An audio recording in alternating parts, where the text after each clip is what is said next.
you know what Amaro Montenegro is?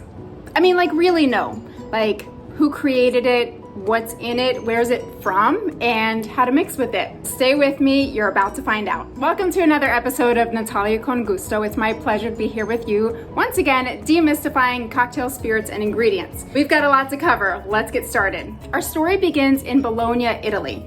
Now, this place is famous for its medieval architecture. It's also famous for the University of Bologna, which is considered to be the oldest university in continuous operation in the world. And of course, Bologna is famous for its deliciously rich foods like mortadella and pasta bolognese. Our story starts here in 1862. This is when our hero of the story, the founder of Amaro Montenegro, Stanislao Cobianchi, is born. And let's get some context going here. It's around this time that Italy is officially unified. This is when it is declared a united nation state by the Sardinian king Victor Emmanuel II. This was a big deal. This means that Italy is now its own country. Imagine the national pride. Fast forward to the 1880s. The founder, Stanislao Cobianchi, is now in his late teens, early 20s. He's still very young. And it's around this time that his parents urge him to become a clergyman.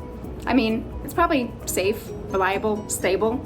Well, Stanislao tells his parents, thank you, but no thank you. I would prefer a life of travel and adventure. Dude, I can relate. And then he does just that. He boards a ship and sails around the world on this grand adventure. And as he's traveling and experiencing the beauty and bounty of the world, he starts collecting all of these beautiful, delicious botanicals, flowers and stems and roots and barks. And he gets inspired. He returns home to Bologna, Italy, and decides he wants to capture all of these beautiful flavors of the world into a bottle. But this is no easy feat. It takes him several years. But in 1985, this is when he launches his elixir of long life. He called it the Elixir Lunga Vita. It's now 11 years later. Remember the man who unified Italy before? Well, his grandson, Victor Emmanuel III, is now set to marry the beautiful Princess Elena of Montenegro. And in order to commemorate her and this monumentous occasion, he decides to rename that elixir to Amaro Montenegro. You now have the history. Let's talk about how it's made. Amaro Montenegro is comprised of 40 botanicals, and like most Amari that's created in Italy, a lot of the ingredients are secret. However, we do know a few of them. It uses 3 different types of oranges, and most Amari will have some sort of citrus element, by the way. It also has coriander, which is going to provide this lemony lift to the beverage. It uses 4 different types of artemisia. The subcategory here is called wormwood. You might have heard of it before. It's also prominent in absinthe and vermouth.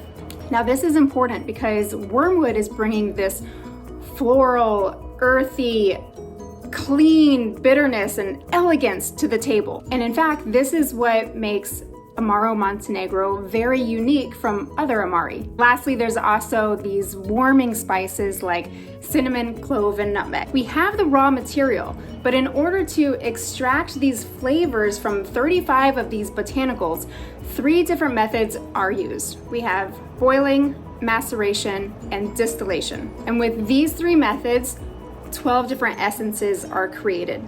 And these 12 essences will create 6 notes that create the spine of Amaro Montenegro. And those are warm and tropical, bitterness and herbaceous, spicy and floral, sweet and roasted, fresh and balsamic, and fruity and vegetal. You may be asking yourself, but hey, what about the other 5 botanicals? Here's where things get really special.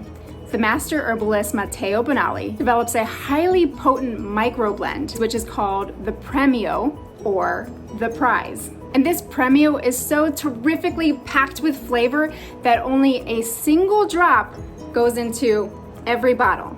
That means for every 15,000 liters of Amaro Montenegro, 1 liter of Premio is used. That's pretty rad. We have to taste it, of course.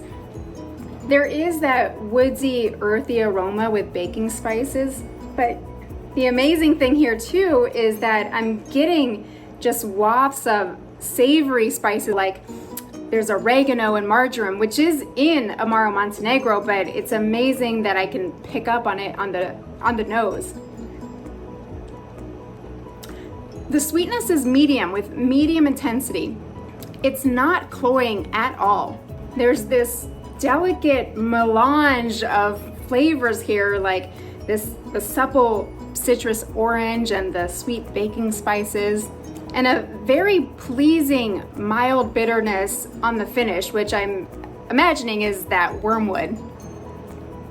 That very pleasing bitterness just nicely dries out my mouth and it prepares me for another sip. Now for the evaluation.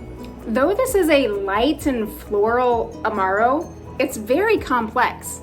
All the layers are beautifully woven together, so much so that it's really tough to pull out a singular note here, which is a benchmark for complexity and depth in a spirit. This is fantastic. My evaluation is that this is outstanding. Lastly, how to enjoy Amaro Montenegro. Serving it neat or over a few ice cubes is a fantastic way to enjoy it. It's one of my favorite ways. It also works incredibly well in cocktails. I, for instance, adore it in a spritz before a meal. Because Amaro Montenegro has a lower ABV, it's 23% alcohol, and because it has the ability to deliver this rainbow of flavors, it easily enhances and supports base spirits in many, many cocktails, like a French 75, or serving it in a Manhattan instead of your vermouth. Put it in your Negroni or add it to your margarita. All are fantastic decisions. Bottom line, this is a wonderfully classic spirit fit for any occasion. Go buy yourself a bottle and share the passion with your friends. I'll be enjoying mine here. Cheers.